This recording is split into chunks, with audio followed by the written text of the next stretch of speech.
तो जैसे ही हम लोग आगे बढ़ेंगे और कल तक हमने क्वेश्चन किया था उसके आगे वाले पोर्शन करें। तो आपने 16वां प्रश्न किया, 16 तक कर दिए थे कल, 17वां देखते हैं। x+1 x+2 x+3 x+2 x+3 x+b x+c x+4 x+c इसकी वैल्यू फाइंड आउट करनी है। तो ए बी सी इसमें क्या है कि ए पी में होगा, जी पी में होगा, कि एच पी में होगा, कि इनमें से कोई नहीं। ये 17वां क्वेश्चन था। तो आपको क्या करना बच्चे, इसमें आपको x की वैल्यू, इसमें x की वैल्यू कुछ भी रखें तो ऑप्शन में किसी प्रकार का कोई प्रभाव नहीं पड़ रहा है, राइट बात है। तो हमने x की वैल्यू 0 रखते ही इसकी वैल्यू आ गई 1 2 3, ये 2 3 4 ABC आ गई है क्रम से। ध्यान रखना ऑलवेज, हमेशा हम लोग क्या है कि ये एक कंडीशन है कि ये अगर क्रम से आ जाए ना 1 2 3, वापिस अगर 2 से शुरू हो जाए और 3 4 आ जाए तो इसकी वैल्यू कितनी कितनी आएगी, तब 0 होगा। इसकी वैल्यू आ सकती है 3 4 और 5, और 3 और 4 और 5 ये किस में है, ये एपी के अंदर है, जीपी के नहीं है, ये एपी के अंदर है। तो इसका आंसर आ जाएगा ये किस में होगा, AP. Option number A is correct. फिर अगला 18वां प्रश्न। 18वें प्रश्न में क्या करना है, 18वें प्रश्न में ए बी सी और इस सारणी का मान ज्ञात करना है। तो इस सारणी का मान ज्ञात करना है तो अपन सीधा सा पहला ही काम करते हैं कि इसके जो विकर्ण है उसको देखते हैं। विकर्ण यहाँ पर पावर 1 है, यहाँ 1 है, यहाँ 2 है, कितने हुए 4 पावर। तो कुल मिलाकर पद आएगा वो 4 पावर का आएगा, 4 घात का आएगा। ये 2 घात, 1 घात, 3 4 और 5, ये तो ऑप्शन कट गया सीधा ही। और इन दोनों ऑप्शन में कोई भी होगा, इन दोनों ऑप्शन में जब 2 ही 4 आए, 1 2 3 4 घात, 1 2 3 4 घात आ गए, दोनों ही 4 घात आ गए। तो अब हम लोग क्या है, अब हम लोग देखेंगे इसको करने का तरीका। तो हमने क्या किया, C1 के अंदर ऑपरेशन लगा दिया, C1 = C1 + C2, यानी C1 के अंदर ये आगे वाला जोड़ दिया। तो ये आगे वाला जोड़ दिया तो ये A + B + C कॉमन भी ले लिया और ये आ जाएगा 1 1 1, ये आ गया ये। फिर अपने जैसे ही कॉमन ले लिया तो इसके अंदर ऑपरेशन एक और लगा दिया कि R1 के अंदर ऑपरेशन लगा दिया R1 - R2, और R2 के अंदर ऑपरेशन लगा दिया R2 - R3। ये ऑपरेशन, दोनों ऑपरेशन लगा दिया तो ये आ गया, देख लो। ये जैसे ऑपरेशन ना लगाया ये आ गया। अब इसके अंदर ऑपरेशन आगे वाला लगाया तो ये रिजल्ट आ गया, और ये रिजल्ट आ गया तो इसको क्या लिख सकते हैं, A² - B² को A - B और A + B, इसका गुणनखंड लिख दिया। और गुणनखंड लेते ही हम लोग बाहर कॉमन भी ले सकते हैं। तो मैंने जब इसको गुणनखंड A - B को माइनस बाहर ले लिया तो ये B - A बन गया। इसमें भी C माइनस बाहर ले लिया, C - A बन गया। फिर इसने क्या लिया, हमने क्या लिया, B - A कॉमन ले लिया, और इसमें से C - A कॉमन ले लिया, इसमें से B - A कॉमन ले लिया।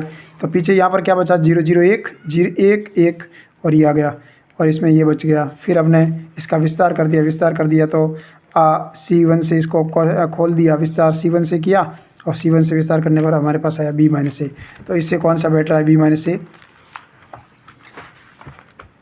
ये बैठ रहा है, क्योंकि A - B, B - A, C - A, क्योंकि B - A का उल्टा आ रहा है, देख लो, A - B आ रहा है, ये उल्टा आ गया, ये भी उल्टा आ रहा है। तो तीनों में उल्टे आ रहे हैं, तीनों उल्टा है। माइनस का यहाँ फर्क, माइनस का यहाँ फर्क, माइनस का यहाँ फर्क, कुल मिला माइनस माइनस प्लस और माइनस, कुल मिलाकर माइनस का फर्क आ गया, और माइनस का फर्क इसमें आ रहा है, देख लो।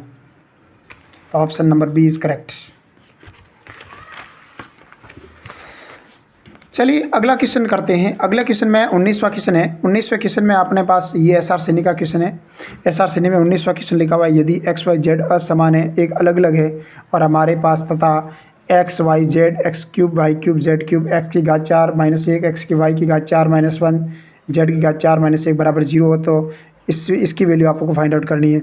इसकी वैल्यू फाइंड आउट करनी है तो हमने क्या मान लिया, हमने इससे x बराबर 1 मान लिया, y बराबर 2 और z बराबर 2, इसके अंदर पुट किया तो हमारे पास ये संख्या आई, और इस संख्या को सेटिस्फाई कौन करा, तो ऑप्शन नंबर, जैसे ही इसको सेटिस्फाई करवा, तो कुल मिलाकर ये option number C is correct. आप ऐसे भी कर सकते हो, इसको अलग अलग करके खोल भी सकते हो।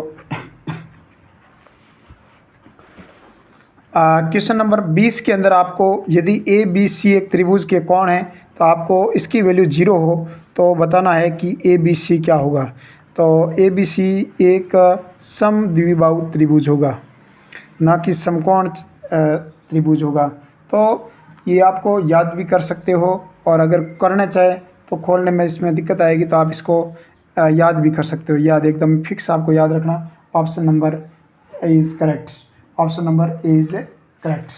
या फिर आप इसमें ऑपरेशन लगाने जाएंगे तो जिसे इसको ऑपरेशन भी लगा सकते हैं कि अगर करना चाहें तो आप C1 के अंदर ऑपरेशन लगा देना, C2 के अंदर ऑपरेशन लगा देना C2 माइनस C3, और फिर C3 के अंदर ऑपरेशन लगा देना C3 माइनस C1। ये दो ऑपरेशन लगा देना, और जैसे ये दो ऑपरेशन लगाएंगे तो एक बड़ा सा एक फ्रैक्शन के रूप में मिल जाएगा। फिर हमारे पास एक आ जाएगा a बराबर b, इससे पहले वाले से a बराबर b आ जाएगा, और अगला एक टर्म्स आ गया उसके अंदर आ जाएगा c बराबर a। और जैसे ये c बराबर a आया तो और a बराबर b और c बराबर a आया, कुल मिलाकर हमारे पास है, और एक यहाँ आ सकता है कि c बराबर b भी आ सकता है। कुल मिलाकर दो भुजाएं आपस में बराबर है। ये तीन ये पद आ गए, तीन टर्म्स आ गई बराबर। यहाँ ये हो सकता है, यहाँ ये हो सकता है, यहाँ ये हो सकता है। तीन टर्म्स से अलग अलग आ गई तो इसका मतलब दो भुजाएं आपस में बराबर होगी। यहाँ तो a बराबर होगी b, यहाँ a c बराबर होगी, यहाँ c b बराबर होगी। तो इसका मतलब ये कौन सा त्रिभुज हो सकता है? समद्विबाहु त्रिभुज होगा।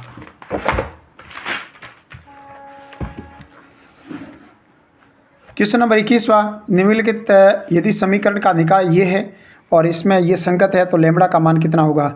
लेमड़ा का मान कितना होगा? तो -3, 16, -16, 1। तो आपको क्या करना है, इसमें डेल की वैल्यू निकालनी है और डेल का मान 0 के बराबर कर देना है। और डेल की वैल्यू कैसे निकालेंगे? यहाँ पर ये सब x की वैल्यू निकलेगी और यहाँ पर सभी x की वैल्यू निकलेगी।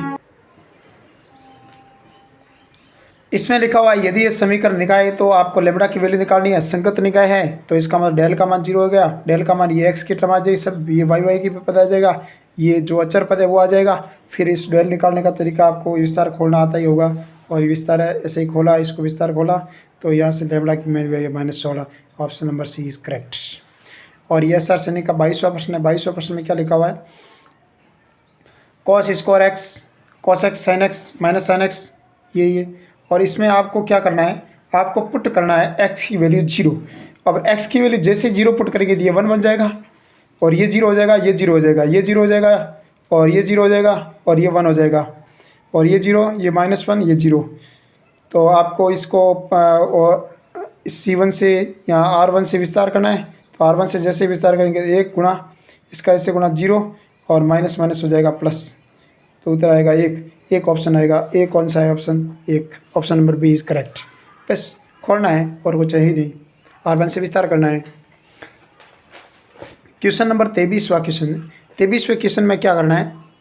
23वें 1, 1, 1 AB BC CA और 1/A, 1/B, 1/B, 1/C, 1/C, 1/A, इसका मान ज्ञात करना है। तो इसका मान कौन सा होगा? तो आपको कुछ नहीं करना है, केवल और केवल आपको देखो यहाँ पर A और B है, इसको इसके अंदर में अगर A और B इसको हटाने की कोशिश करें तो मैं क्या करूँगा?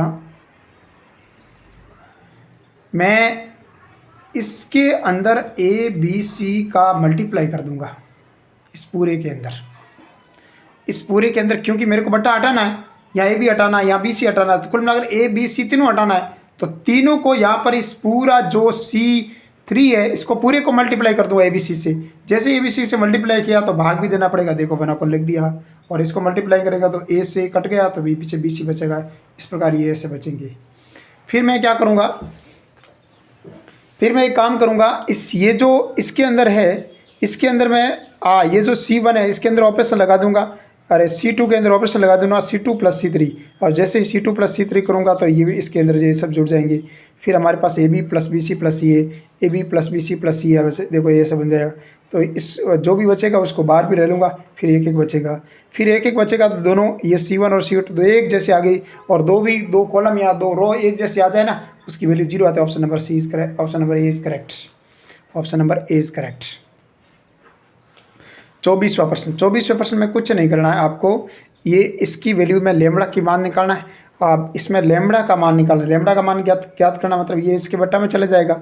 अब ये इसके बट्टा में चला जाएगा तो कुल मिलाकर आप ये सोचिए, ये यहाँ पर इसके बट्टे में जाए तो यहाँ पर कितनी पावर थी? 4 और 2 6 पावर, और इसकी पावर कितनी है? 3, और 6 पावर में से 3 पावर का डिवाइड करूँगा तो मेरे पास कितने पावर की टर्म आनी चाहिए? 3 पावर की आनी चाहिए। और 3 पावर का कौन सा? ये तो 2 पावर का, ये तो गलत। ये कितने पावर का? 1 2 3 पावर का, ये राइट। और ये भी गलत। Option number B is correct. मिनटों का खेल है, बस कुछ नहीं करना है आपको, सोचना है बस, एकदम सिंपल चीज़ है। देखो यहाँ मैंने विकर्ण किया, विकर्ण कितना आया 4 2 6, 6 पावर आ गया, ऊपर 6 लिख दिया। लेमडा का मान ये इसके बट्टा में आ जाएगा, तो इसकी पावर कितनी आ जाएगी, डायगोनल देखो बी और सी, ये 3 पावर 6 में 3 का भाग कितने आएगा 3 बार, 3 बार जैसे ही भाग गया